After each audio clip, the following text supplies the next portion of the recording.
Hey friends, I know a lot of people turn to this show as a little escape from the slings and arrows of real life, and it's also a bit of an escape for Anthony and I to make it. So this week's episode is just wholly focused on Magic, specifically the new Foundation set.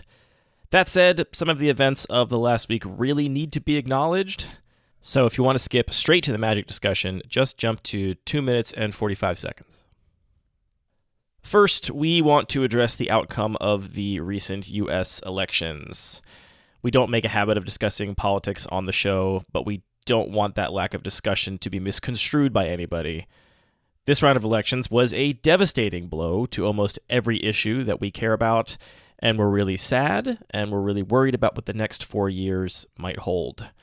We're especially concerned about the potential for more encroachments on reproductive rights, the escalation of the ongoing genocide in Gaza and Israel's conflicts with Lebanon and Iran, backtracking on climate change policy, and maybe most of all, worried about the health and well-being of trans folks. On a personal note, I found myself in a sports bar in rural Pennsylvania a month before the election, and as someone who is generally disconnected from mainstream television and media, I was so shocked and disgusted at the onslaught of hateful anti-trans political ads during every single commercial break. I really had no idea the degree to which trans folks' very existence was being blown up into the defining political issue of the election. And I'm really scared about what the results of that election mean for trans rights in the coming years. I want all of our trans listeners to know that we see you, we love you, and we will defend you and your right to exist with every fiber of our beings. We would also be remiss not to acknowledge the passing of Jonathan Brostoff, aka J-Bro, who decided to take his own life last week. Jonathan was a central figure in the Cube community and one of the organizers of CubeCon, and I worked with him directly both years that I was on the coverage team for the event. Longtime listeners of the show will know that Anthony and I lost one of our closest friends to suicide in the spring of 2021, so we have some sense of what Jonathan's loved ones must be going through right now. Our thoughts are with Jonathan's family and all of our friends in Madison. I'll put a link in the show notes to a GoFundMe to raise money to support Jonathan's wife and 4 children. It's rough out there, friends. I hope everyone does what they need to do to take care of themselves and their loved ones, and if you're in a position to be able to, help defend those that are vulnerable. On to the show.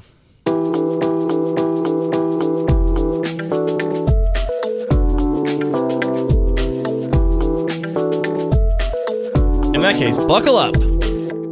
It's another new episode of Lucky Paper Radio. My name is Andy. I'm here as always with my co-host, Anthony. Once almost ate a really, really big bug Maddox. I did. Your face lit up when you remembered the big bug you almost ate. It took me a second to sending me deep in the memory hole of finding that memory of almost eating a big bug. Now, I know you know specifically what kind of big bug it was. So it was you a giant painted locust. And you were on a boat? I was on a boat. On a river? In an ocean. In an ocean, okay. Nearby the Galapagos Islands. Cool. Feels a little, if you get a chance to go to the Galapagos Islands, definitely take that. But I will give you one piece of advice. Don't eat big bugs. If a giant painted locust lands on your meal, don't greet it with mouth open and say, hello, because it will just jump into your mouth.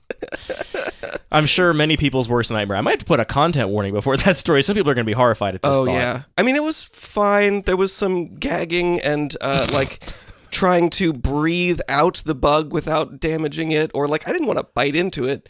Oh wow, you you consciously thought, I don't want to hurt the thing? I guess, I don't know. It was very surprising. The bug and I parted successfully, disengaged. I feel like a lot of people would not have the wherewithal to respond at all thoughtfully in that moment. It would just be pure. It's also memories evolve and get rewritten, so who knows how true that is. Yeah. Wow, these are beautiful guys, yeah. So you did manage to liberate it harmlessly. I believe so. I mean, it went off the boat, so maybe not. Thanks for bringing up a funny little memory on this day. It's a fun little exercise. When a funny little memory is appreciated. Yeah, it's a fun little exercise just to write down random little stuff I know about you to possibly turn into a random intro someday, or nickname rather, someday. Anthony, on this episode, we're talking about Magic Foundations, which is my most anticipated set release of the year. I think it was the when they did the like preview of here's what's coming in the next year in Magic, they showed us like 2 cards from this set, one of which was the Anthem of Champions, which is just the green-white gold card that gives all your creatures +1/+1. And I was immediately very excited about this set because regular listeners to this show know that we love simple cards. It's true. And I mean, sometimes complicated cards are good, but if you can do it in less words, that's even better. just like this podcast, if you could really make it a lot shorter and full of less words, it would just be better. Sorry, we don't have time for that. Didn't have time to write you a short podcast, so we wrote you a long one instead. Yeah, I was really excited about this set. I know there's also some like mechanical differences which don't have any bearing on my life. Like this one is legal in standard through like 2029, but it's like the only one that's that way. Other sets are going to cycle regularly through standard, so it's like it's a foundation in multiple senses, right? It is a foundation in the sense that it is a very simple core style set that's meant to like introduce people to the game. It's a foundation in that it is like a callback in a lot of senses to Alpha specifically. Mm-hmm. And it's also a foundation for the standard format, though it's unclear to me how many of these will be standard role players. I imagine they intend for some of them to be somewhat staples of the standard format. But I will say that, you know, one of the trade-offs of a very simple set like this is I think the power level is probably a little lower on average than we see in other sets that are regular standard rotation sets. If these are going to be in standard for a longer time, that makes sense. They don't necessarily want these to be the power outliers that are driving and sort of, you know, shaping what the format looks like, because they want the standard set to evolve over time. But maybe it's more sort of staples like your, you know, reasonably efficient removal spell and interactive things. Yeah. So this is the first of our set review episodes, which we've been, you know, loosey-goosey with these lately. Regular listeners will know. We will actually do the follow-up episode on this set for the community survey. So we do have our survey live right now. For those that don't know, we run a survey for every new Magic set, or at least every one we care about, where we ask people what cards they're going to play in their cubes and how excited they are about those cards for their own design goals. So you should fill that survey out. It'll be in the show notes linked. You can also just find it on our homepage, luckypaper.co. I know you wanted to mention that the website also exists due to some funny conversations we had at CubeCon this year. Yeah, we've had a couple listeners that just didn't necessarily know that we do other stuff. So yeah, I mean, Lucky Paper Radio is the podcast, but we also have, and actually, which came much before, a website where we have articles, we have these surveys, and the articles we write with the data from those surveys. But also articles just about, you know, general cube topics, how to design cubes, how to play cubes. I've written a couple things that are more sort of practical, logistical oriented, as well as one sort of just about the kind of nature of game design. And then we also have resources like explainers for all kinds of different ways to play your cube, especially with smaller groups. And I've been working on some other resources just for like translating lists of Magic cards, and say you have your list of cards, you need to format it for the bulk uploader for TCG Player, and you don't want to go through and add the little 1X next to every card. It Which can help is you with so that. silly that you have to even do that in the It first really place. is. They should just improve that. But I've been working on making this tool that's kind of just this sort of Swiss Army knife for taking a list of cards and changing it into a different format. So if that sounds like something that, if you ever find yourself doing a repetitive task with a list of Magic cards, check that out. Yeah, it's funny. The website does long predate the podcast. Though not that long. I've been doing the podcast for 4 years now, so the longer we go on, the more relatively... That ratio changes. Yeah, exactly. But it's funny, like, the name of the podcast was because I couldn't think of a better name for the show as a thing related to Lucky Paper. But I think of the podcast as, like, one of the many projects of Lucky Paper, the website, and I think most other people think of everything else we do as a project of the podcast. But it's like, no, the podcast is its own little separate thing. And we've got the cube map there. I almost forgot about the cube map. Cube map, the commander map. There's a lot of work that has gone into all the resources on that site, so definitely make sure you check it out. I'm also in the midst of writing my first article in years for the site, I think, related to 100 ornithopters, so I'll let people know when that pops out on the show. But excited to read it. Yeah, it's an interesting challenge to me to, like, figure out what I want to say about it, you know? Yeah. Because there's so many things you could say, but it's not particularly interesting or useful just to list all the things you know about it. That's not fun. So, interesting challenge for me. Actually, people love listicles. You could just write an 18 article things called I know about my own cube. 100 things about the 100 ornithopter cube. Go. I mean, that would actually be kind of a fun exercise. Dang. That's not what I'm doing, but not a bad idea, actually. You're surprised I came up with a good idea? No, I'm surprised that idea is registering to my brain as actually pretty good. Because I would think that I would hate that idea, but it's kind of interesting. Anyway, we will do a follow-up episode with Parker where we talk about your thoughts about these cards for Foundations. We are also taking hot takes. I've done a bad job mentioning this in past episodes because history has shown that very few people are willing to actually pull out their phone and do a little voice memo of their hot takes, though Trainmaster GT is willing to do it many times and at great effort and length. But if you want to join Trainmaster GT, you can send us some hot takes about your favorite cards from the set, your least favorite cards from the set, your overall takes in general, and just send those to mail@luckypaper.co, or you can find me on Discord and DM them to me there. Where do you want to start with this, Anthony? I have a set of cards that I want to talk about, like 15 cards that I'm especially excited about. I will say I don't have a ton of cards from this set that are going to be slotted into any of my existing cubes. There's I think 2 that I'm going to be trying in 100 Ornithopters, one of which I'm pretty confident will stick around. And I don't think that's particularly interesting to talk about. Bun Magic Cube, I haven't really done the thinking yet, but there's not a ton that jump out at me for that environment either. And actually, the Neoclassical Cube probably has some candidates here where it doesn't usually, because there are so many cards that are designed very classically and with old school mechanics like Kicker. But I actually mostly have cards that I'm excited about for a whole new cube project, which has been on the back burner for me for, well, let's call it the medium back burner. Picture a 3-burner stove. On the middle burner has been this project of mine for a while, which is... 3-burner? That sounds risky. Maybe you want to do it just a side burner. Sure. This one's been in the warming drawer for me. And then I've got another one outside in the on the grill, and then the deep fryer has another cube going. Yeah, it's my own sort of take on a simple cube, and we've seen a lot of different variations of these throughout the community. There are ones where they have no tokens, no counters, no shuffling, those kinds of simple cubes. There are ones that limit themselves to core sets or core set only mechanics. There are ones that have a word count limits basically and are simple for that reason.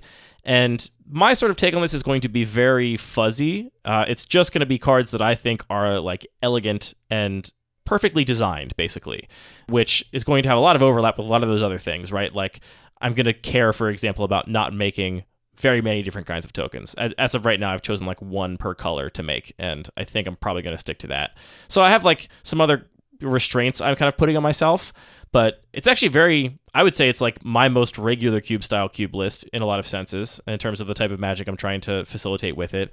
But I haven't even gotten to a full 360 yet to even start making substantial cuts from. I have a giant maybe board, and then a list of cards I've been just over the past probably 12, 18 months, just if I think of something, I'm oh yeah, that belongs over there, I go stick it over there, and that's been how I've been working on it. And I think this set is going to make me finally get this cube to a V1, because so many of the cards are a great fit for this particular environment. Yeah, that's cool. I mean, so often we're looking at a new set and thinking about how does this slot into existing environments that we're kind of familiar with, and that is a somewhat narrow view because it sort of is not taking into account all the really new things that a new set is offering. And it's funny to say that when we're talking about a set that is kind of not really about doing brash new things, but at the same time, I think it makes sense to sometimes look at a set from that lens. Yeah, I mean, the goals of the design team were very similar to what my goals for this cube are going to be in a lot of senses. So even though a lot of these are callbacks to existing things, so it's weird to think about what new things you could do, a lot of it is just, density. We have a higher density of nice, clean, simple cards with correct Oracle text, which is actually... That's huge. You've been asking for Secret Lair, all the red burn spells that actually do what they say they do for so long. Yes. And this is actually not something I have explicitly cared about in any of my other cube projects ever. In fact, I explicitly chose a copy of Ornithopter that doesn't have the correct type line for the 100 Ornithopters cube, which is arguably a mistake, but that was Bones' suggestion, so blame Bones. I don't care about that in Bun Magic because it's a complicated enough environment that I expect that a player that is coming to that cube will be able to surmount the few small instances where the rules text on the card and the Oracle text is not quite exactly the same. But given that this cube is meant to be elegant, I think it is incredibly inelegant to ask somebody to have to go look up the Oracle text if they don't know that the card does not actually do what it says it does. So that is one of the constraints I'm working within for this cube. And this set gave us the first ever copy of Burst Lightning with the correct Oracle text, which I was very excited to see. Thank you, Wizards, for correct Burst Lightning. Yes. So how do you want to do this? We can talk. I have thoughts in general about this set and what I like about it, what I don't like about it. I have this list of cards I'm really excited about, which we can talk through, and I'm sure that those things I like and don't like would come up naturally. I'm curious to hear your takes on this. I know that Parker explicitly said that he thinks this is a great set for the regular cube, but I'm sure a lot of our listeners are going to be thinking the same thing. But also, if you're not in a headspace where you care to make many changes to it, and you just could not care that a lot of these cards were otherwise good fits, where do you want to go? Yeah, I don't know. We also usually start by talking through the mechanics as a way to sort of get an intro for what this set is all about from a gameplay perspective, which I think we could do, but it's interesting that the mechanics here are all kind of, if not evergreen, things that we see pretty often and are pretty familiar with. And also, I thought it was funny that even though they still put out an article describing what are the key mechanics of this set, there are a lot of other mechanics that were actually present in much higher volume, so it feels kind of like a little bit rote or out of obligation in this set, which was kind of funny to me. I didn't even know they did put out an article, honestly. I didn't even bother looking for it. I would have assumed they wouldn't. But yeah, I mean, the major themes are like flashback, kicker. There's definitely some creature type matter stuff going on. Yep. Which I think the creature type matters is something that I always appreciate, and I think they've been doing it a little bit more delicately in a lot of cases, where a lot of the cards are not necessarily all your rabbits get +1/+1. It's like, as long as you have a rabbit, you get some bonus, and then that kind of allows you to not have these like super all-in decks that are just all about have as many rabbits as much as possible, but balance, some amount of a creature type with some other mechanic. And those other cards too are also just, even if you put aside the like on rails drafting, the gameplay tends to be pretty snowballing. Like if all your cards are better with the more of those other cards you have, then either you're way behind because every card you cast is massively overrate for how developed the game is, or you're way ahead because you're just, curving out, and therefore your 3-drop is as powerful as a 6-drop, and your opponent's just dead.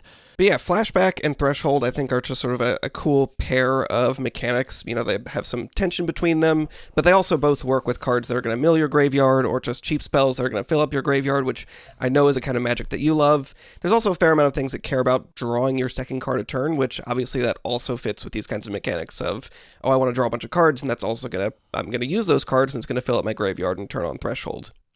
There's a lot of cards with flash, too, I noticed. I'm not sure if that's explicitly a theme. That's true. There's also a couple of, do this on your opponent's turn payoff kind of things, so that feels like something they're paying a little bit of attention to. And then life gain is definitely a theme here, for sure. I really felt that going through. Yeah.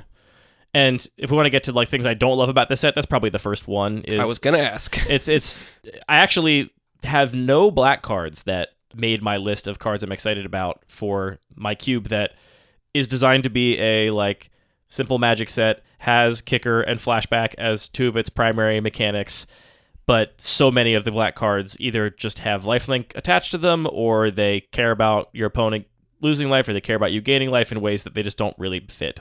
So yeah, I think that they've sort of chosen a pretty diverse but nicely sort of overlapping set of mechanics that I could see a lot of people coming to the set and just picking, half of them that they like, offering them a couple cards, and then another half that maybe just doesn't make that much sense. Another pair of mechanics that I actually like quite a bit are Raid and Morbid. So Raid gives you a bonus if you had attacked, and Morbid gives you a bonus if something had died. And I think that these are fun mechanics because they sort of push bluff attacking in an interesting way, where it's like, well, they're attacking me with this. Is it because they have a combat trick, or is it because they have something with Raid or Morbid that they really want to be able to trigger, so I should just block here? Or maybe shouldn't, because you don't want to turn Morbid on. And I think those are just, simple cards that make combat interesting to me, personally. It's also worth noting for, cube designers, this is a full-size set, but tons of reprints in this set. So There's only 133 new cards, which is a really tiny pool of new cards to actually review. So much more manageable, perhaps, to fill out our survey. If in the past you've been like, I would fill out the survey, but it seems so overwhelming, not actually that many new cards to evaluate here. Like I said, I'm testing 15. That's actually a lot. That's more than 10% of all the cards that they released, which is really saying something. Although I will say there is also a separate Jumpstart set, so we do have a survey for that as well. So if you do want to get into even more cards, that is an option.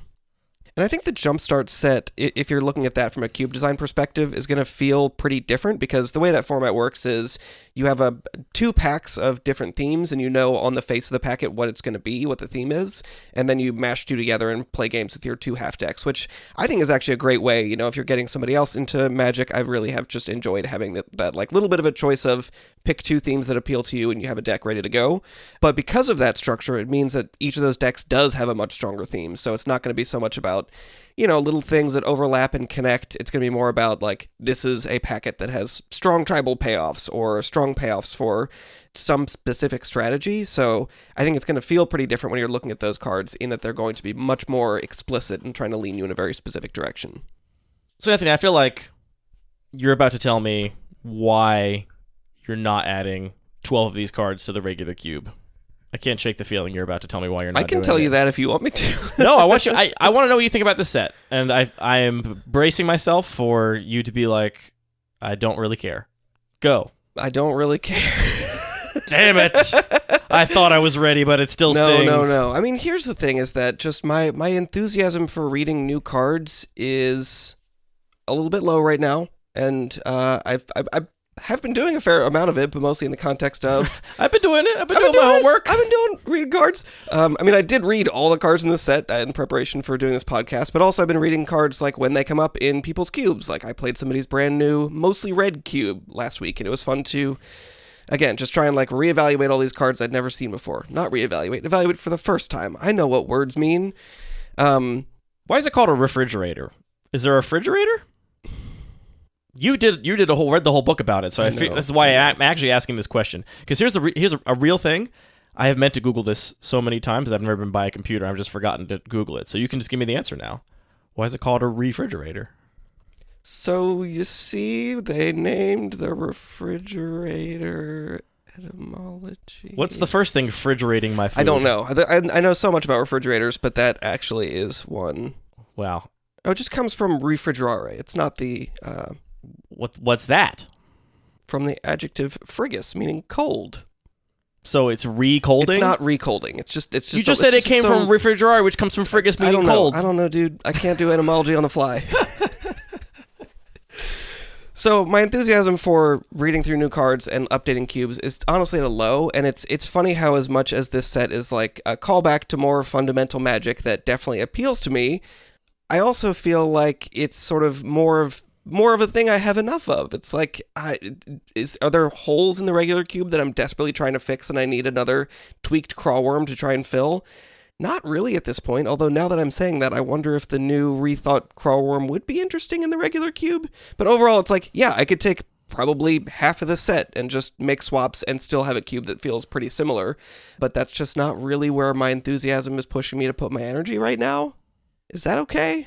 I mean, of course it's okay. Great. There's no expectations placed on you. I just wondered if you might read some of these cards and find some enthusiasm for like, oh, actually, this is a slightly better fit than whatever I'm playing in this kind of space in the cube for this kind of effect. Or yes, and I do have at least 2 of those that we can talk about. Wow, 2. Okay, let's go. Hit me. Okay, let's go. This one I was actually pretty low on, mostly just because of the illustration. It's just really not appealing to me. I have 2. Okay, the first one I'm really low on. But the more I think about it, the more it does fit into stuff that I'm trying to do in the cube. So this is Mischief Mystic. This is 1 in a blue for a 2/1 flying human wizard. Whenever you draw your second card each turn, create a 1/1 blue fairy creature token. I think this card is pretty good, but I think what it especially shines at doing is working with the sort of curiosity package that I've been trying to make work in that environment, because both it has evasion itself, it creates more things with evasion, and then it rewards you for drawing your second card each turn. So I think it really like loudly sort of pushes you into that space. It honestly might be a little bit too strong, but I think it's worth giving a try. What do you think about this card in the regular cube? I think it's great. Should we have introduced the regular cube? No notes. Yeah, why not? The regular cube is my main cube, which is, it plays a lot like a master set or a core set like this, where it's most of the cards are sort of a good uncommon power level. There aren't a lot of huge power outliers that are going to shape the way that the games play. It's very much just about good, clean, fair Magic. And I mentioned that my cube that I'm getting a lot of cards from this set for is in some ways the most like the regular cube of any of the cubes I've designed. The one way in which it's very different is I think I'm going to be embracing a pretty wide power level band.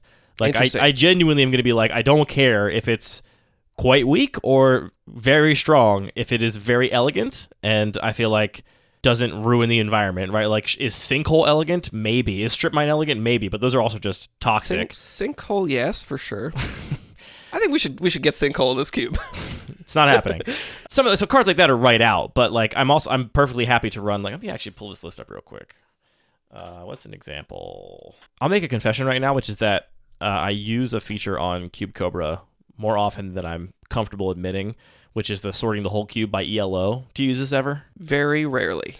Also, it's ELO, not ELO. Before you write your stupid catch. things, it's ELO. As people would expect, I'm kind of a big ELO, doesn't really matter, don't care about it, never use it as like a cube design thing person. But also, it is convenient sometimes. Like if I just want to look at this list and try and compare some of the best cards I chose versus some of the worst, it's a pretty good way to at least get a rough sorting of those things. I mean, I think it's similar to like using EDH rec sort on a Scryfall search, where it's like, this is not really representing the same thing that I'm trying to get at, but it's way more meaningful than alphabetical. Yeah, exactly. So like, for example, a couple cards that I'm quite certain are going to make the final version of this list on the more powerful end, or like I'm definitely putting Snapcaster Mage in here. Like, to me, it's incredibly elegant what that card does, even though it is very powerful. Would you agree that it also scales pretty reasonably with the context? Always a 2-for-1. Yeah, I mean, like, just put in only 7 mana sorceries, and it'll be fine. Here's what I'll say about it. It's like, it's not going to take over the game. Like, it's going to be an incredibly high value play. Like, if you put it in the regular cube, would people be like, I just got smoked by Snapcaster Mage? They probably wouldn't feel that way, but they would have. They would have lost to it because it is so potent. Which I think is a perfect place to have power outliers in a cube that you're going to be playing with the same power outliers repeatedly, because you don't want to have, here's again, you cast this huge angel that I can't beat, and I'm losing every one of my games the same way. But if you do have Snapcaster Mage, it might be increasing the win percentage of the player with Snapcaster Mage, but it feels like other stuff is still happening and mattering. Yeah. So I'm including stuff like that. I'm also including a lot of like very iconic, powerful cards, like Lightning Bolt is for sure in there, Thoughtseize, Swords to Plowshares, this kind of stuff. All very elegant, I think. But I'm running it alongside, like I'm putting Sarah Angel in this cube for sure. I will make sure that card is playable, even though these other really powerful cards are there. It's also like I'm really excited to put Yiva Nature's Herald in this cube. I will make Yiva Nature's Herald viable. I'll make that happen. This is going to be my Quicken cube. Oh, yeah. A la... Gotta have Quicken in more cubes. Yeah, I'm putting Quicken in this cube for sure. So I'm going to be very comfortable running a pretty wide power level. Like, my Counterspell suite is going to be Counterspell, one of the better and also most iconic counterspells. I'm also running Dismiss, because like Dismiss is also just really elegant, but it's a 4-mana counterspell, but it's just elegant, and that's what I care about in terms of making this list. So that's maybe the biggest difference between the cube of mine and the regular cube, is that I'm going to be happy to have some broken cards and some stinkers, like some cards that are way too good for the regular cube, and some cards that are not anywhere good.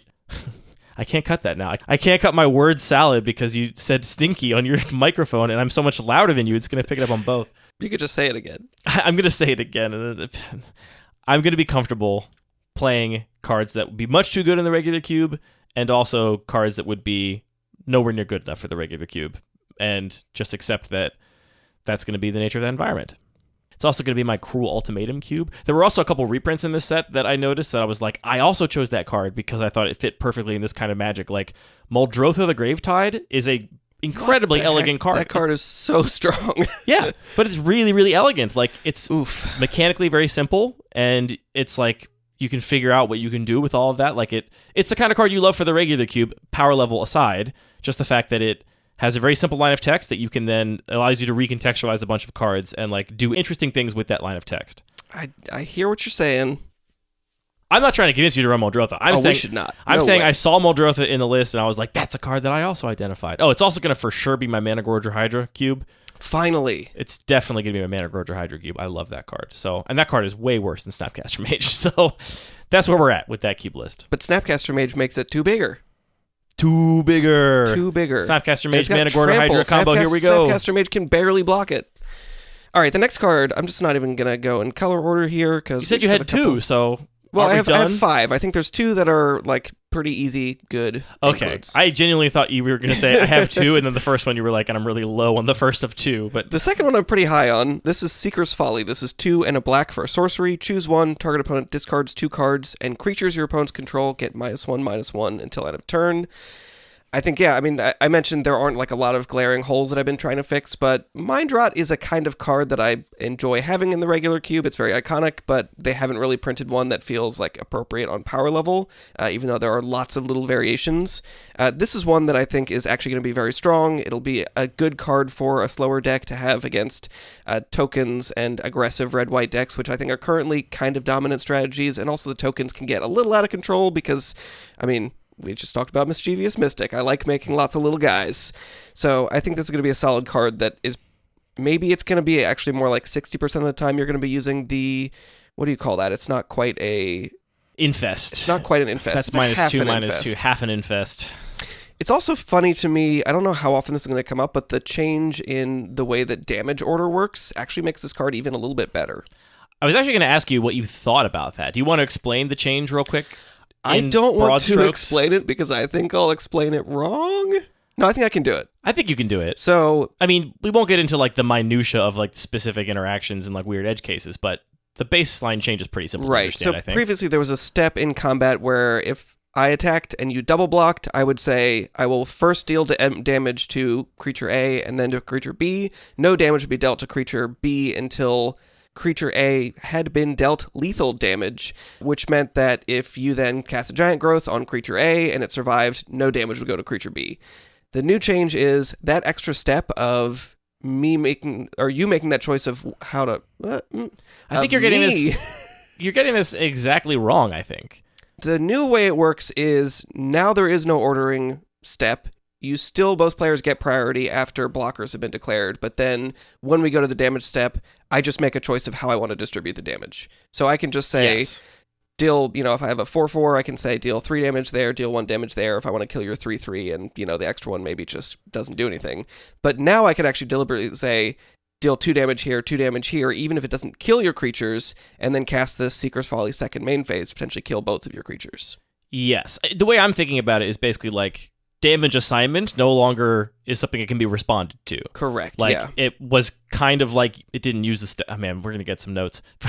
Judge Bones I told you I didn't want to explain this. Yeah, like before you had an opportunity after the order of damage application was chosen. I watched a video about this, by the way. I didn't realize, of course it makes sense that... Did you know the inverse also has to happen if you have like a 100-handed one? Oh, it can block as many creatures as you want. Like, that's a funny thing that has never come up for me in any game. Literally, of Magic. I saw it happen last week. What? Where? Which cube was it? It was in... Someone's playing Entangler in 2025? No, it was 100-handed one. It was actually a 100-handed one? Crazy. I'll have to go back and look at my list of cubes I've been drafting. Anyway, I think the new rules make a lot more sense. It does also make combat tricks a little worse. But it also makes some combat tricks a little better. Like, for example, this Seeker's Folly, which is not quite a combat trick, but there's other things. 0% a combat trick. What if you have Quicken? We just talked about Quicken, so this is the next one. This we talked about. We just talked about Quicken. You can't deny it. Therefore, this sorcery now has Flash.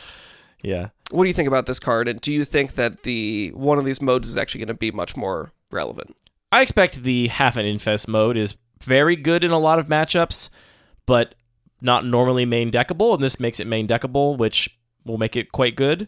I expect that mode to come up more often in this cube, probably. Curious to find out. Yeah, I don't know. I don't really know how to rate Mind Rots, honestly. Like, for some reason, here's how I think about Mind Rots. Like casting Mind Rots, and whenever I get to put them in a deck, I'm like, oh, that was pretty good. My index card on Mind Rots is play them in sealed, don't play them any other time. Is like basically how I think about Mind Rots. It's like it's a 2-for-1. Play them in the Fire Swamp when you have Compost in play. Yeah, that's good. I'll play them in the Turbo Cube when they cost 1 mana, and also I have a Waste Knot. Like then I'll play them for sure. That's cool. Yeah, it's like it's a 2-for-1, but it's a 2-for-1 where you would just spend all the mana, and your opponent got to spend none of the mana. And that's true. Also, in some environments, you're giving them a benefit, like they can get some like consolation for getting to discard, like they have some thing that they want in the graveyard, or they don't mind if it's in the graveyard. It's got flashback. I don't know. It just seems it's a card type I'm not really high on, except for sealed, basically. Exactly. Reasonable. And my sealed heuristics are based on 2019, 2018 sealed. Maybe it's not even true anymore. I'm not even sure what modern sealed formats are like. Speaking of extra value in the graveyard, the next card that did actually catch my attention, but I think it might be a little bit dangerous in terms of power level for this particular cube, is Zul Asher Lich Lord. This is 1 and a black for a legendary zombie warlock. It has ward, pay 2 life, and tap. You may cast target zombie creature card from your graveyard this turn.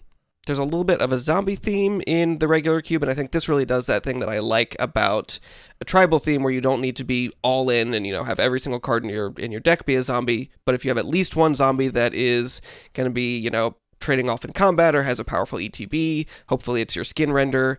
Hopefully the skin render isn't targeting itself, but maybe that's even good if you have Blood Artist in play. I think this might be one of those cards that ends up being a little bit repetitive, but you do still have to pay the full mana cost for the creature, so it's not really letting you cheat on anything. I'm kind of talking myself into it. It's very cool.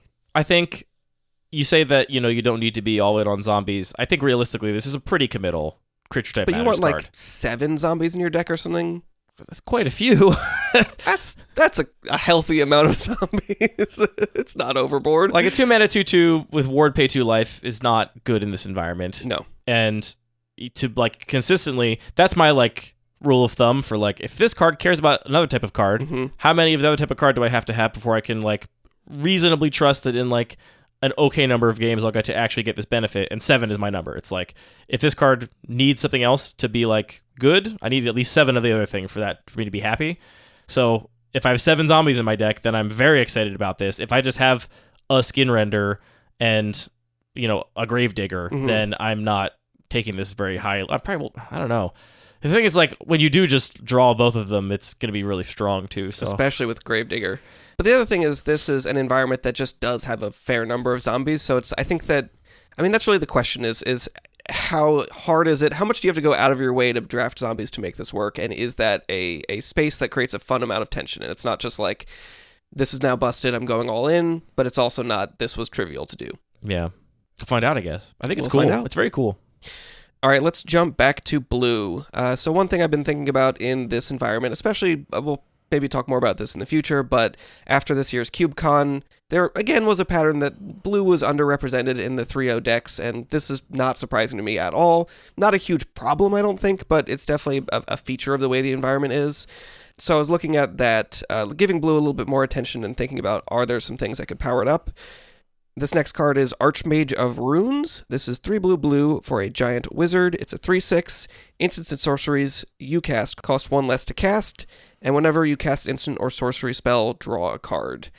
I think this is pretty powerful, specifically just because card advantage is kind of hard to come by in this environment, and 3/6 is going to be a very relevant body, and especially then if you can get that discount so you can cast multiple instant sorceries, and maybe while you're doing that, you're also making a bunch of fairies. I could see this being powerful in a pretty swingy way, where sometimes this just generates a ton of card advantage and swings the game, and then also being kind of a flop in a lot of games where your opponent gets a quick start and your 5-mana spell just doesn't do anything that needs to do something on subsequent turns. Yeah, this one was kind of funny to me because I love the rules text box. I love making instant sorceries cheaper and drawing a card. It's exactly. And there are similar cards that do exist already like this. Nothing, I don't think, that is elegant and simple, Sure. right? Especially with this combination of things. Emeritus Archdruid or something, Archwizard. I don't know what that one is. But the choice to put it on a 5-mana 3/6 instead of, some cheaper, smaller creature, it makes me less excited about it personally for a couple of reasons. I like drawing cards, not necessarily. I like drawing cards now, not on turn 5. Well, to be clear, this is going to be a make it to the late game, then bury your opponent in card advantage kind of card advantage. I like the incremental do something, but not as on rate as something else, but also combined with drawing a card so that my game plan. So I'm less likely to miss my 3rd land drop or whatever. That's the kind of card draw I'm excited about. The same way I like Sleight of Hand. I still play Sleight of Hand on Magic Cube over Fact or Fiction. I prefer Sleight of Hand over Fact or Fiction is a better way to put it, because I just like the small incremental advantage as opposed to the big swingy things. And 6 toughness is going to be really hard to remove in the regular cube, but you should have some security a little bit on your 5-drop that doesn't directly threaten your opponent. But then how many instants and sorceries do you have left in your hand at that point? You will have probably had to cast your cheap draw spells to find your lands to cast your 5-drop, and probably had to cast some removal spells to survive to the point in the game where you can be casting your 5-drop. So this one was kind of a miss for me, but I think it's definitely worth trying in the regular cube and could be interesting. Yeah, I mean, I think that framing it as, this is the 5-drop you're trying to get to bury your opponent in card advantage, that's sort of a similar role that Future Sight plays here. And I think Future Sight so is much more elegant. Very cool, very elegant, but the fact that it doesn't interact with the board is just really hard to actually play in this environment. So, yeah, I think that you're right, and I'm framing it in that same category, and I think that's something that I do want a little bit of in this environment.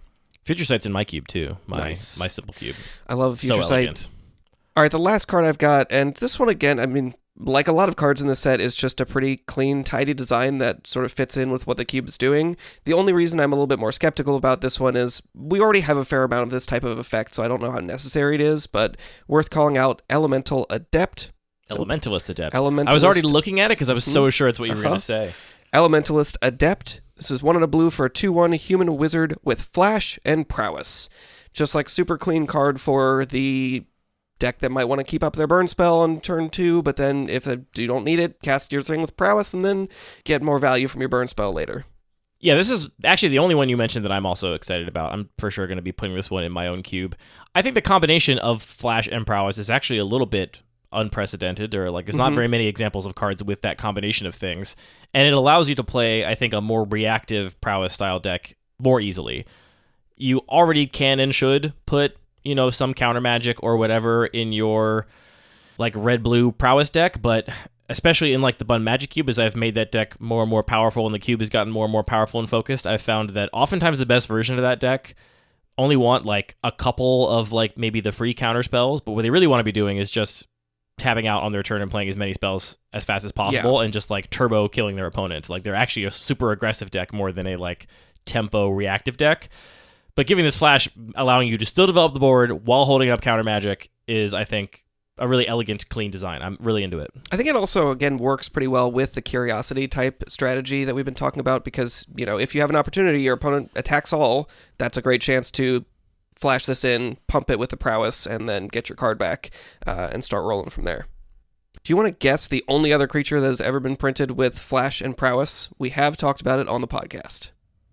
We have talked about it on the podcast. I actually feel like I have cast it before. I bet you have. Like I feel like I've had this, like I've looked at a board state and evaluated it and been like, well, I can flash this in and then cast a spell. Give me a year it was printed in. 2014. 2014. Flash and prowess. I don't know. I'm stumped. Is this good content? I'm stumped. Pearl Lake Ancient. Oh, that's in my cube. That's in my cube. It's just so funny to me thinking, this combination of keywords only exists on this 2-drop and this 7-drop. Yeah. It's obviously very different on a 2-drop than a 7-drop for obvious reasons. Okay. Thus concludes your list of cards you're interested in? That concludes my list of cards. All right.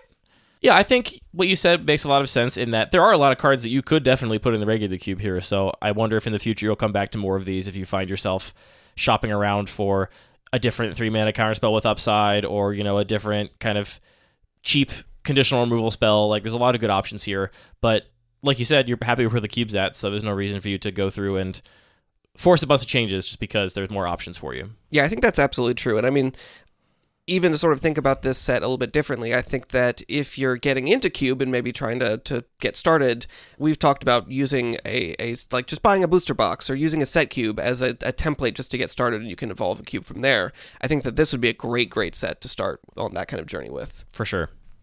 We're going to go through the cards I'm excited about a little more quickly. Then there's some other things I want to talk about the set just in general to close out the episode. Mine are in color order here. They're not in any order of interest. And the first one is Joust Through. 1 white mana for an instant. Deal 3 damage. Target attacking or blocking creature. You gain 1 life. Life gain? I mean, oh, no. The one game... This is like... I do not like the gaining 1 life here, not because it's going to affect the game almost ever, but because that's there as a call out to like all the life gain matters mechanics in this set. And I just think it'd be more elegant without that. But the idea of like a 1 mana... 3 damage Gideon's Reproach instead of a 2 mana 4 damage version is very appealing to me, so I'm very into it. Also, actually pretty good art. That's another thing about this set I noticed overall is very often when going through a set, there'll be sort of mechanics whole cloth that I'll be like, this is cool, but, not for this context. So I'll end up, going through and I hit my first double face card, and I'm like, okay, well, let's maybe check through those and then exclude them from my search and kind of like narrow down the cards that I'm looking at. There was no thematic thing that I felt like I had to exclude for any kind of cubes here. Like, all of these cards are just totally... I shot down all these cards on their own individual merit. Exactly. But yeah, I mean, what's your preference for this over something like the Elspeth one? I think I'll probably include both. Okay, cool. Elspeth Smite is what you're talking Elspeth about. Smite. Yeah, I mean, like, the white removal, for example, is going to be very scattered in this cube, because I'm also including Swords of Plowshares, which I also think is elegant, even though it's way better than all these other ones, because I don't care about power level. I'm including Expel the Unworthy alongside Swords of Plowshares, and Expel the Unworthy is so much worse, but it fits, and it's elegant, and it uses a kicker, which is what the cube is all about, so I'm just kind of like vibing out with my attempts to balance the cube and just letting it ride a little bit. Next card I'm excited about is one of the more wordy cards in the set, Sky Knight Squire. 1 and a white for a 1/1 creature cat scout. Whenever another creature you control enters, put a +1/+1 counter on this creature, and as long as this creature has 3 or more +1/+1 counters on it, it has flying. It is a knight in addition to its other types. Pretty little elegant, grows with the game sort of threat. Like the flavor of, the more creatures it fights alongside, the better it gets, and eventually it gets knighted and is able to fly. I'm into it. I have no complaints about this card. It does seem like it has a really high ceiling. Like, if you get this down turn 2 and then potentially make a bunch of tokens, because it doesn't care about if the creature is a token or not, this could grow pretty big. Flying, as we know, is a very powerful keyword. So I'd be curious to see especially what the token density ends up being like in this environment, because you mentioned you're trying to keep the unique tokens down, but I think this is also going to be a really context-dependent card in terms of how it performs, I guess is what I'm trying to say. Yeah, and I think there will be some decks that make quite a few tokens. I actually lied. I said I was 1 in each color. It's actually 2 in white. Spirits and Soldiers, because I care a lot about cards that make both of those. One of the little themes I'm most excited about in that cube is a mostly focus in black-white cast spells from the graveyard theme. The main payoff for which is Thalia's Geistcaller.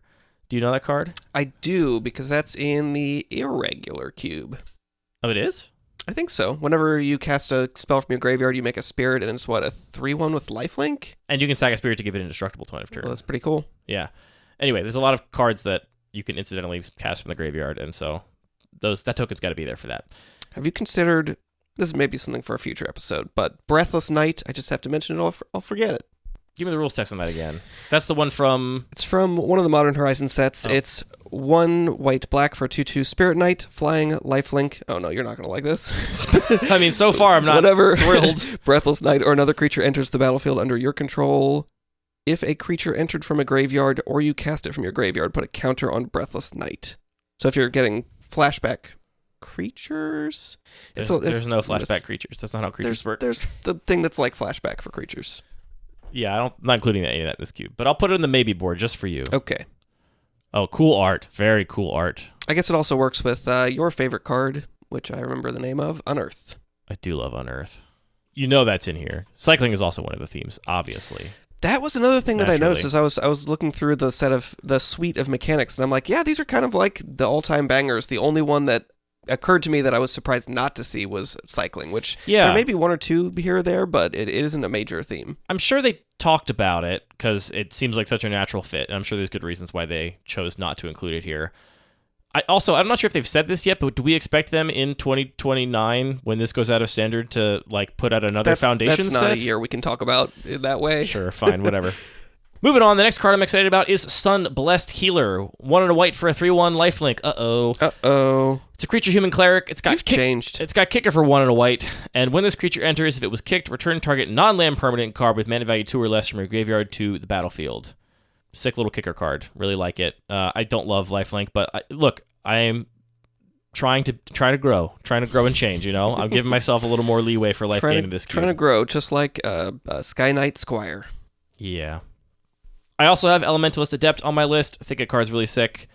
I also included High Fae Trickster here, though I'm not as into this one. I'll explain why. It's 3 and a blue for a 4/2 creature fairy wizard with flash and flying, and you may cast spells as though they had flash. And the reason I'm not that excited about it is because it's just stepping on Yiva's territory, and Yiva, I think, is a lot more elegant because it's simpler, and also it has a restriction. You have to play creature spells. And Yeah, only I mean, green it's ones, right? also it also transforms your strategy, I think, in a more dramatic way, where it's like if you're playing blue, a lot of your cards already have Yes, flash, so it's going to exactly. be just a little bit less impactful. Yeah, I agree. Inspiration from Beyond. 2 and a blue for a sorcery. Mill 3 cards, then return an instant or sorcery card from your graveyard to your hand with flashback for 5 blue. This reminds me a lot of the green flashback regrowth that I also already have in this list that I'll find here in a moment. Dryad's Revival. Yeah. This is pretty similar to Dryad's Revival. Honestly, I'll probably not run both of them side by side because it might be too much of that effect. But I like the idea of a regrowth that gets back something twice. Yeah. Even though the second mode is really expensive. I actually think it's kind of a really elegant flashback space they haven't revisited lately. Like, Chainer's Edict is one of my favorite all-time flashback spells because on curve, you're just like, yeah, remove the thing, like, buy some time, get me to the late game. And then the fact that eventually it just draws you another free removal spell.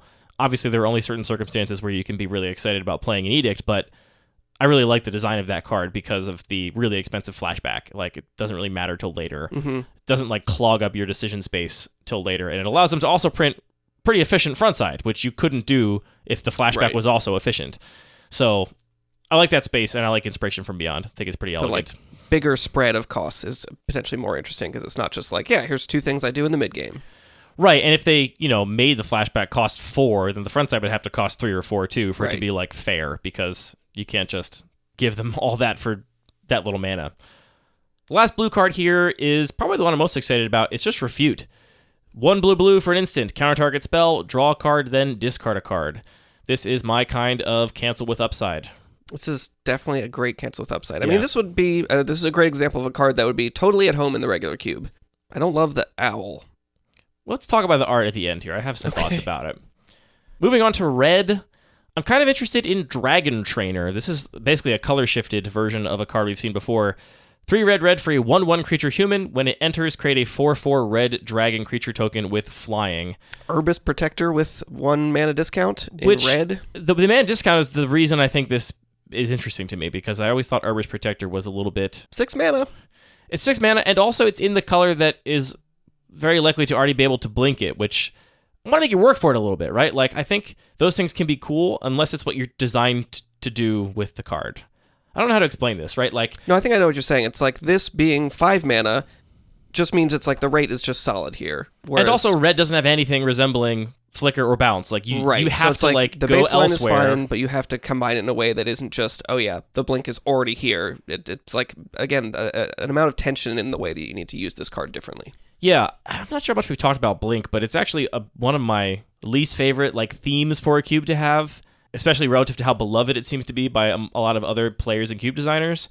And what I really don't like about it is that I don't want, I feel like I'm... What I don't like about it is I don't want to do it. I just feel like I'm being, pushed way too hard, do the thing when you put Herbist Protector in the blink theme. Mm-hmm. It's like, yeah, okay, I get it. I do the thing. I'm not getting to, as a player, put a little puzzle together in my head and combine cards in interesting ways. I'm just doing the thing that is obviously what I'm supposed to do, blink this a bazillion times. Anyway, this one's more interesting to me because of the fact that it is in a color that has no way naturally to abuse this, right? Red has no reanimation, it has no bounce, it has no pick up your own creature, it doesn't have anything. So you got to combine it with something else to get additional uses out of this. Sneak attack. Honestly, the best thing red has for this is you can sacrifice the 1/1 for some other value, and then that's true. You get to keep the 4/4, which is the thing that most of the mana you're paying is actually worth. Next up is Rite of the Dragon Caller. 6 mana for an enchantment. Whenever you cast an instant or sorcery, create a 5/5 red dragon creature token with flying. I will say, it's very strange to me that they put both these tokens in the same set, because one's a 5/5 and one's a 4/4, and they're both red dragon creature tokens with flying. This one is a mythic, though, so they're probably just getting a pass there. And both of these are rated really low on my survey because they would both require me putting a new token in the cube, and I'm taking that very seriously. So, yeah, Rite of the Dragon Caller, I think it's just a perfect example of a very simple, cool card. It's so elegant. It's just, make a giant dragon every time you cast a spell.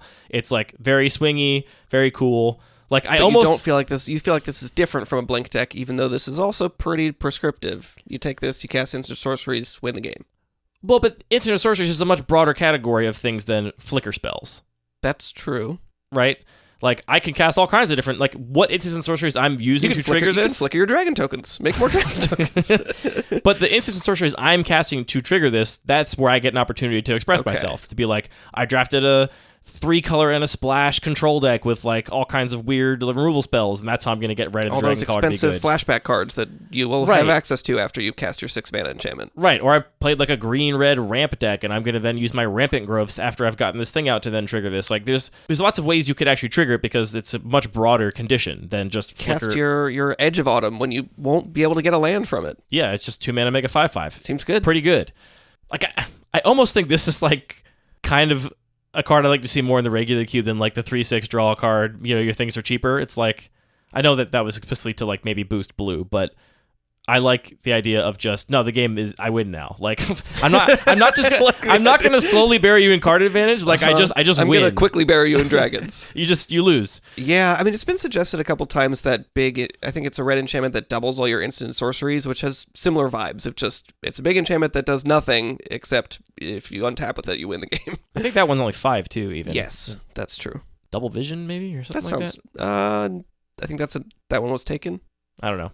No, it is double vision. You're right. I didn't mention, but one other thing I'm going for in this cube is I want to try and include a healthy smattering of, like, iconic creature types. Not necessarily any type matters cards at all, but I want there to be angels, I want there to be dragons, and so Twin Flame Tyrant is also pretty high on my list. 3 red for a 3/5 flying dragon. If a source you control would deal damage to an opponent or permanent that opponent controls, double it, which is sick.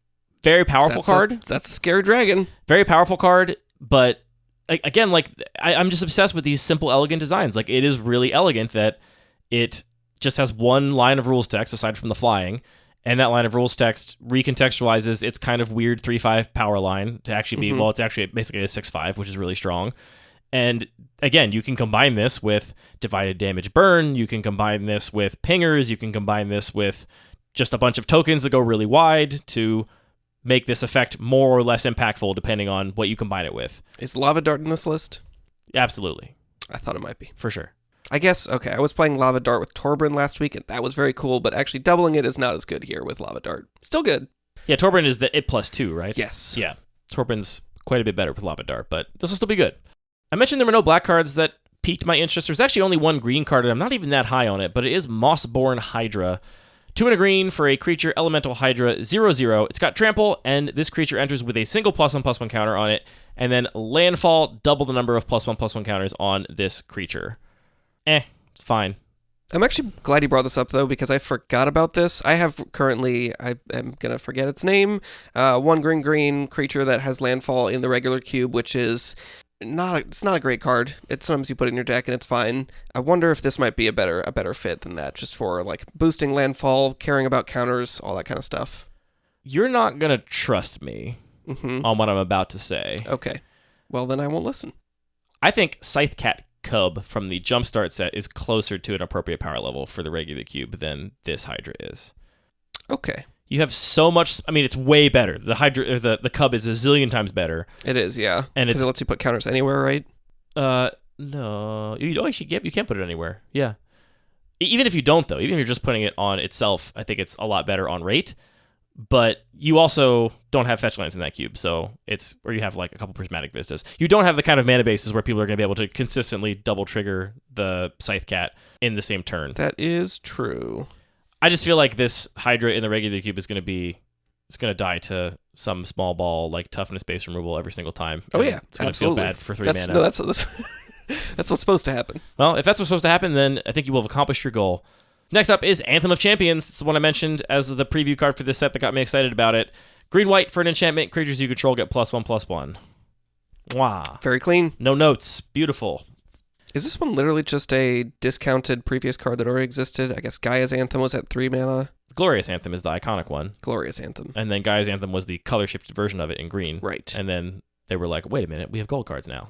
But most of these, a lot of the white ones especially, are conditional and just only boost your white creatures, so this is obviously a lot more powerful. Yeah, the early ones were. Probably the most complicated card I'm considering out of this set, and I love that that's what I get to say here, is Kaikar Zephyr Awakener. 2 white-blue for a 3/4 legendary creature, Bird Wizard. It has flying, and whenever you cast a non-creature spell, choose 1. blink a creature, basically, and the end step style blink, so it doesn't come back immediately. You can't. And we know you love blink. We've already established that. Love it. Or make a 1/1 white spirit creature token with flying. Just an interesting spell matter payoff, and I specifically called it out because it is making a type of token that I already have many other cards that are making, so it slots in nicely to that cube's theme. Actually, I'm letting tokens kind of guide quite a bit of the card selection in that cube. Like, for example, in red-white, my gold cards are Sky Knight Vanguard, which is the 1/2 that makes a 1/1 Right, when that's it a cool attacks. card. It's a really cool card that is not super powerful, but has potential. And Heroic Reinforcements, which they go in the same deck, obviously. They also make the exact same token, which is really nice. I have that alongside War Leader's Call, and right now Lightning Helix in that cube is my like gold cards in red-white. But just like the fact that it makes the same token makes it a nice little like harmonious package. They feel like they belong together. So this making spirit tokens is part of why it's on this list. The card seems really strong, and I wonder how much that, like, does the fact that there is this other mode of just making tokens so you don't feel like you're just doing the blink thing make it more interesting to you? Yeah, I think, honestly, you're probably mostly doing the token thing. Like, you would need something, well, it's nice that you can do it. A Mana War or a... Yeah, you would need something with more, I mean, even in Mana War, sometimes you're going to want a token more. Like, what's worth more, an unsummon or a 1/1 creature token with flying? I think it depends a lot on the board state, but very oftentimes you're just going to want to have the creature token. So the fact that like this is not just a blink card, right? It lets you do other things with it. Oh, you could blink the new Mana War that gives you 2 options of bounce something or make a 1/1. Now you're getting there. Galaxy Brain. Blink that Aether Channeler. Blink the Aether Channeler, make a 1/1. It's also cool that you can do this obviously at instant speed, so you can, use the blinking to mess around with combat a little bit, which is pretty cool. I got 3 cards here from the Jumpstart set. The first is Goblin Surprise. You'll be not surprised to find out that the red token is Goblins currently. So 2 and a red for an instant, choose 1, creatures you control get +2/+0 to end of turn, or make 2 Goblins is very appealing to me. I like the instant speed raise the alarm for 3 mana, so you can also, ambush attackers, I think is a good rate for that, and being able to put a overrunny style, all your creatures get +2/+0 in your token deck without having to spend a whole card on it is nice. There are other cards that have done similar things in the past. This one is, I think, among the most elegant, probably the most elegant version of this. It is pretty simple, and I think a lot of those also tend to be costed at like 4 mana. Yeah, I can't remember off the top of my head. People can look it up themselves. Then I got Fire Spitter Whelp. 2 and a red for a 2/2 flying creature dragon. Whenever you cast a non-creature or dragon spell, this creature deals 1 damage to each opponent. I really like this as kind of like a leveled off Gutter Snipe. Gutter Snipe, the body itself is worth very little. A 3 mana 2/2 that doesn't have flying but has a really high value triggered ability is probably not getting into combat that much, is what I noticed with Gutter Snipe. It's just a creature. The creature part of it is a liability to make it easier to remove, not because it very often gets to attack or block. If it's attacking, then your opponent hasn't done anything. Yeah. Meanwhile, this having flying means that it's a much more reasonable attacker, and the fact that it only deals 1 damage also means that you might be willing to trade it in combat more readily if there's a really good creature you can trade it for, because that triggered ability isn't so super high value. So that's a cool little card. Interesting. I had moved over this card specifically because red is also like, it's definitely the most powerful color in the regular cube right now, and this sort of like spells matter theme is pretty powerful, but maybe actually not just considering this on its own, but as a replacement for Gutter Snipe might be a good idea for that environment. Yeah, like I think you would also play this in a not spells deck sometimes, because... So it's just a little bit more open, whereas Gutter Snipe is really, really demanding. Yeah, exactly. I'm not putting Gutter Snipe in my deck with like 5 spells that are just, a couple removal spells. But I would probably play this in most decks with 5 spells, because a 2/2 flyer is a decent baseline. And also triggering off of artifacts and other non-creature spells. Yeah, being able to put this in like an artifact deck would be very cool. Last card on my list here is General Crete the Boltbringer. 2 and a red for a 2/2 legendary creature, Goblin Soldier. Whenever 1 or more goblins you control attack, create a 1/1 red goblin creature token that's tapped and attacking, and whenever another creature you control enters, General Crete the Boltbringer deals 1 damage to each opponent. We got triggers on top of triggers here. Yep. So it's going to trigger its own ability, its own second ability with its first ability. It's kind of like a Rabble Master effect, but you need another goblin to attack. So if in a goblin deck, it's quite strong because... Well, I mean, it is itself a goblin, so it can just attack. And right, but that's as just a 2/2 that has to be Risky. untapped with it, it's a lot more risky than the other kind of Rabble Mastery style things. But it has the like potential to be more Adeline-y if you have other goblins in your deck, because you can get the value Right, of the turn if you play play it it. on turn 2, play Goblin on turn 2, play this on turn 3, and attack and immediately get the trigger. And then it can also just sit back and just generate you tokens without having to endanger itself by attacking if you have other ways to trigger it. So interesting kind of balance of those effects there for me. These are just the cards that like jumped out to me immediately. I'm sure there's other I'm going to come back to for this cube. There's also a lot of great like sort of different flavor sort of reprints of similar cards. Like for example, we have Helpful Hunter here, which is just a 2-mana 1/1 that draws a card. It's a cat. If you like it being a cat more than it being an enchantment dog or whatever, you have more options for cards like that. A lot of cards I'm really excited about here. I got 2 things I want to say about this set in summary. The first is my only criticism about this set from a big picture perspective, which is I think the art is mostly poo-poo butt. The art is really bad. I wouldn't use those words, but I also doesn't... Yeah, I mean, maybe that's one of the reasons I'm like, yeah, this is more of kind of the same. I don't necessarily need a bunch more, but also a lot of the older cards I just have a lot of affection for the illustrations and not so much here. And it's all like... I think well done, it's well executed, it's refined, but it just kind of has, I think it is more the art direction than the art itself, with the exception of General Crete the Boltbringer. This art does not appeal to me at that all. comes from that whole, like, all those legendary creatures in the Jumpstart set all have, like, over-the-top weird art, which is not for me. It's, like, kind of anime-y, which, if you like it, great. It's just not my favorite style. It's definitely not my style. No, here's what I think. I've noticed this before. I'm sure we've said this on long past episodes of this show. I think there's a very clear difference between the budget for art direction and the art itself that you see on supplemental products and things like Commander decks and like core standard sets. I think we've said this, 5 years ago and it made sense. Now the Commander products are the premier products. No, but here's the thing is I still think this mostly applies, though now that there's a Commander precons with every single standard set, they get to like borrow a lot of the work they do on the standard sets for art direction and world building. I think that there's just clearly a lot less attention and love given to the art in this set, and I don't think it's the artist's fault at all. I think the artists are probably given smaller turnaround times, less budget. I don't know what, but you can tell there's very clearly a like different quality to most of the art in this set that is, I think, both lacking in any depth because everything kind of exists on this, like, I assume Dominaria neutrally playing with, like, no story underpinning it, no, like, narrative. It's just kind of, like, generic stuff. And the generic There are some exceptions to that with a card that's like, oh, this is clearly from this particular plane. Yeah, I guess it's more like a Modern Horizons-y set, but, like, there's less committed, like, flavorful call-outs to other stories. Like, it feels very flat narratively, which is a bummer on, more expressive cards like... big creatures and things like that, but it's totally fine on things like Joust Through and Refute. Like, yeah, sure, that's fine. Give me, like, my Cancel with Upside in a set without a bunch of, like, really cool world building. But I think the art is just pretty bad. I think it falls flat. I think it lacks the depth. I think execution-wise, on average, is worse than your average standard set. Another example of this you can see is, like, you can also tell, like, for example, on Lord of the Rings product, they spent a lot of resources on the art for that product. And every other part of that product, like...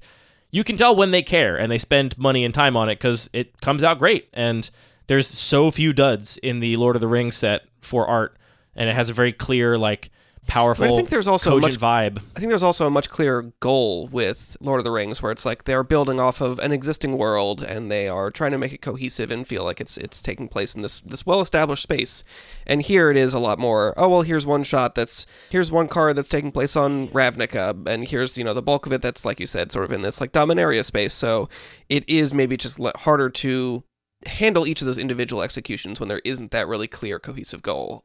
Yeah, and there's definitely some art here I really like. I actually think Anthem of Champions is really great. I mentioned that I'm into the art from Joust Through. It's cool. I think Elementalist Adept has fine art.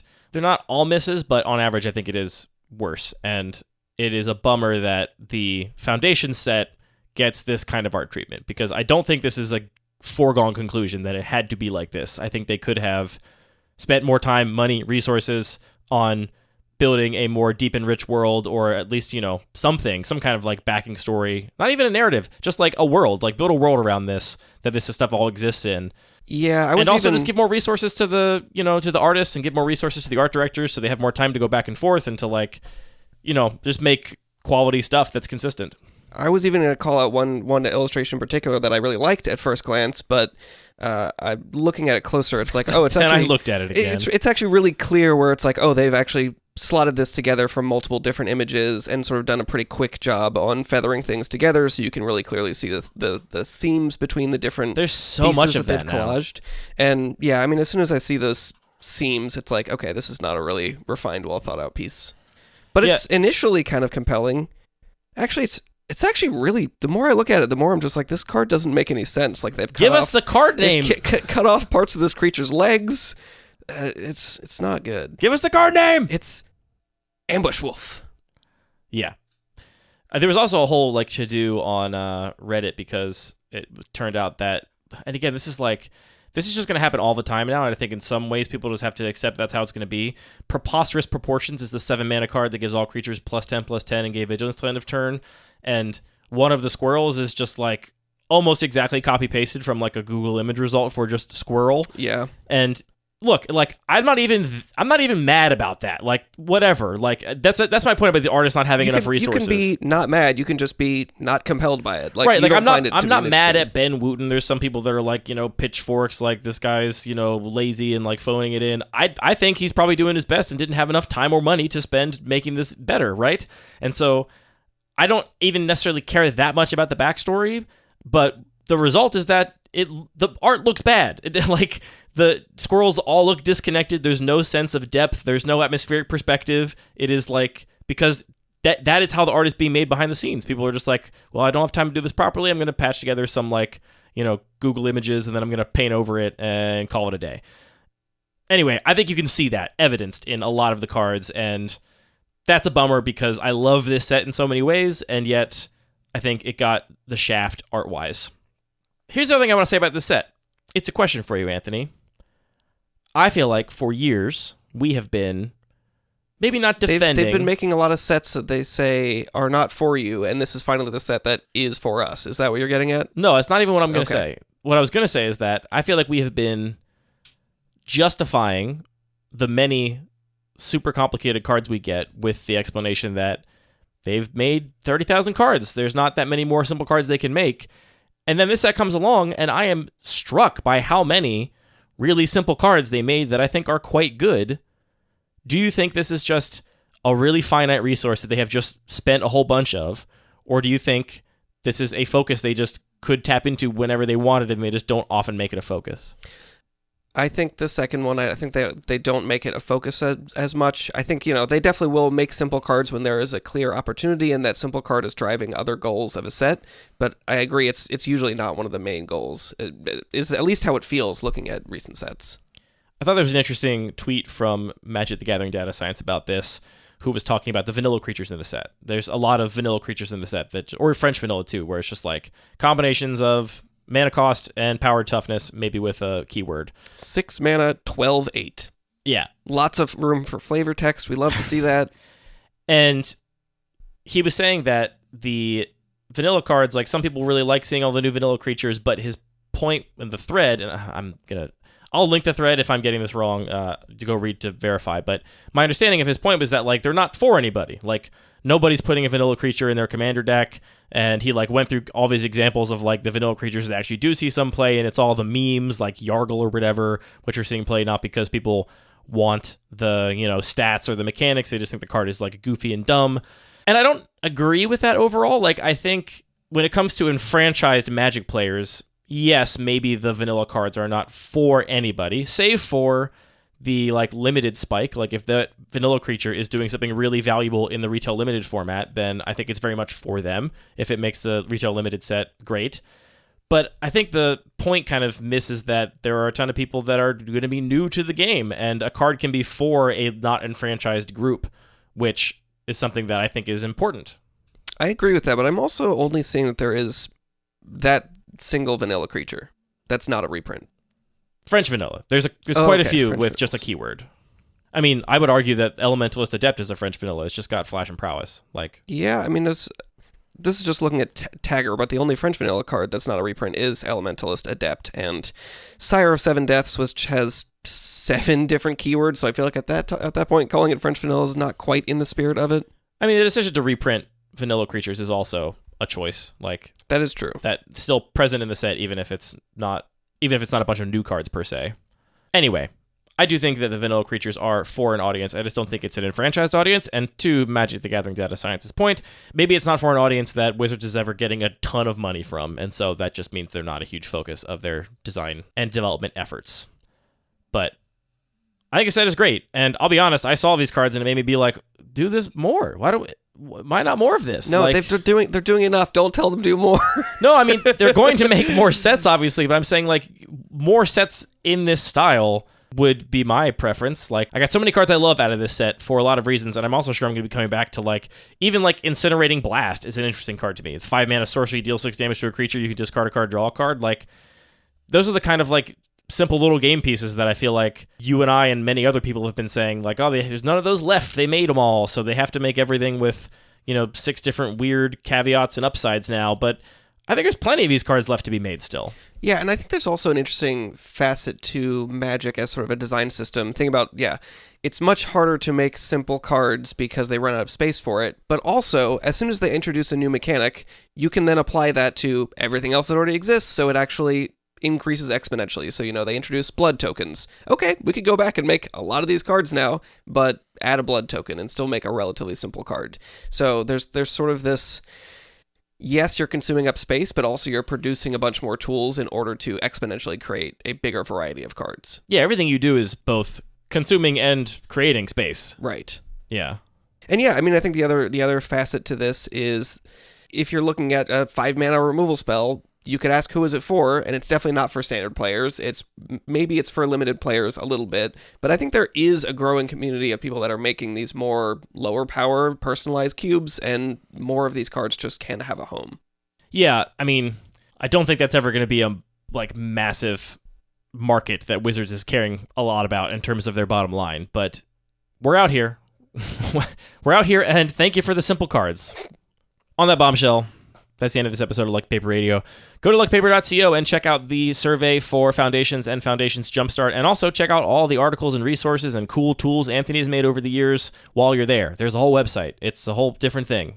And, it's not that different. It's a lot of the same. Yeah, but... Time to go back to the real world. Yeah. Yeah, thus concludes your hour plus of escapism with us. Sorry to return you to reality. Oh, I was thinking about me, but... Yeah, but you're going back to reality, as is the listener. Talking about Magic for a while. All of our music is produced by DJ James Nasty. All the Magic cards are produced by Wizards of the Coast. This podcast is produced by thinking really hard about Magic cards and speaking into microphones about it. Anthony, thank you for the gift of friendship and for the gift of Cube. Thank you for breaking down the set with me and, talking about Magic every single week. It is definitely an important thing to my mental health.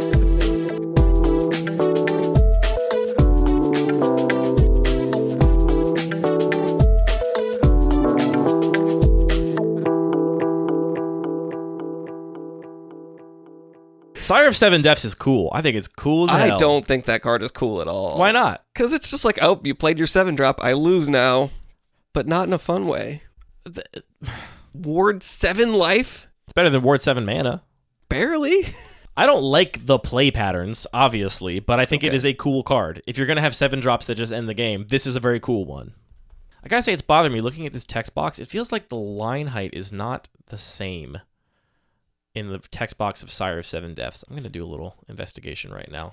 Is it some optical illusion with the fact that the top line only has 1 descender? Well, the second line only has 1 descender too. Hold on. It's definitely a different line height. You see this too, right? Yeah. It's driving me crazy. Oh yeah, that line height is so different. I lied. I hate this set. We don't talk often enough about the typography. This could be... Is that the standard formatting for other keywords only? I wonder, like, the first line, like, this is what it looks like to me visually, and it's also what I just confirmed with a little bit of measuring. The First Strike Vigilance line has more space between that and Medicine Trample than between the last 3 lines. Oh. It's just a little bit set off. And that's what it looked like to me, and that's what I just confirmed. It could be some sub-pixel rendering something, but I don't know. It looks off. And now I hate this card. 1 star. I can never look at it ever again. Glad we're back on the same page. I just have to get... what do you think of the version, the borderless version? Specifically the rules text box. Oof. I mean, I appreciate what they're doing here, but there's just so little space in the top and bottom. I honestly think, especially for like these kinds of treatments, I think they should give themselves more leeway with the typography. Like, what if these 7 things were just like floating in like a... Do some like real E.E. Cummings style text boxes? Yeah, or just like, like what's it, a septagon, I guess? A 7-point, like imagine 7 points equidistant in a circle. I'm rotating the septagon in my head. You're rotating the septagon in your head. Now at each of those vertexes, put the center of the baseline of the text. I don't think they should do that. I don't know, it could be interesting.